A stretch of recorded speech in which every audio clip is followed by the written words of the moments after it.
بانی chairman P T I Imran Khan صاحب کی طرف سے ریٹ دائر کی تھی، میں نے 2 ریٹس تھی ان کی طرف سے، اور جس میں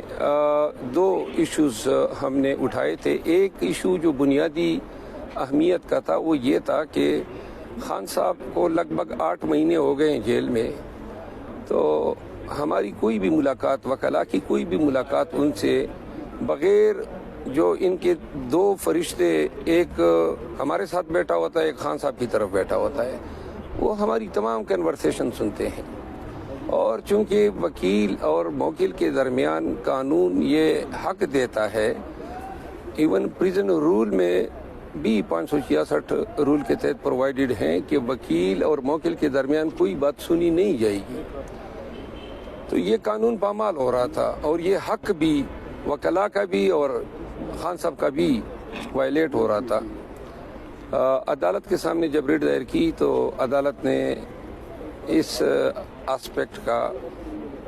دلچسپی سے نوٹس لیا، جیل حکام کو طلب کیا۔ آج اس مقدمے میں سرکاری وکلاء جیل سپرڈنٹ کو سننے کے بعد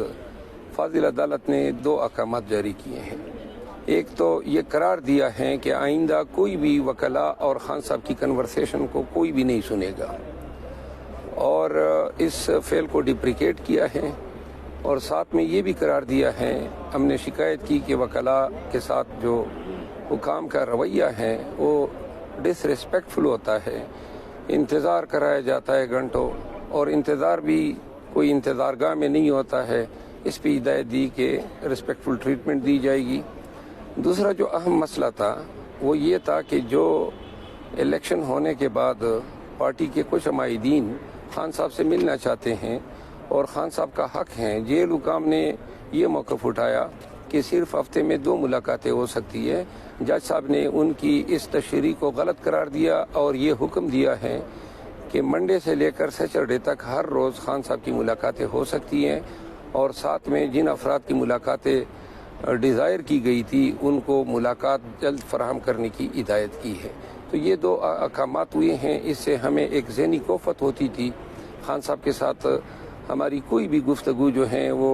کلاسیفائڈ نہیں ہو پاتی تھی۔ ایک اور بات جس پہ عدالت نے آرڈر کیا ہے، ہمیں خان صاحب کے پاس کوئی کاغذ پین لے جانے کی اجازت نہیں ہوتی تھی، اور کبھی کبھار کوئی کاغذ لے بھی جاتے تھے تو اس کی فوٹو کاپیاں رکھ لیتے تھے۔ اس کی بھی عدالت نے اپنے حکم نامے میں سختی سے ممانعت کی ہے کہ وکلاء کوئی بھی کاغذات لے جائیں گے، ان کی کوئی کاپیاں نہیں بنیں گی، بے شک سرسری طور پہ دیکھ سکتے ہیں سرچ کے وقت، لیکن نہ ان کو پڑھا جائے گا اور نہ ان کاغذات کی کوئی نقول تیار کی جائے گی۔ ابھی تک یہ ہوتا آیا ہے کہ ہم جب بھی کوئی کاغذات لے کر جاتے ہیں وہ کاغذات ہم سے رکھ لیتے ہیں۔ الیکشن کے ایام میں ہمیں بڑی تکلیف ہوتی تھی، کیونکہ جن حلقوں کے امیدواروں کے نام ہمیں یاد ہی نہیں رہتے تھے اور بہت سارا کام ہوتا تھا، تو وہ سارے نقول پہلے سے سکین کر لیتے تھے، ہم سے پہلے ہی دیگر لوگوں کو یہ اطلاعات پہنچ جاتی تھی، تو لہٰذا آج اس حکم نامے کے ذریعے سکین کرنا، نقول تیار کرنا، اس کی ممانعت کرتی ہے۔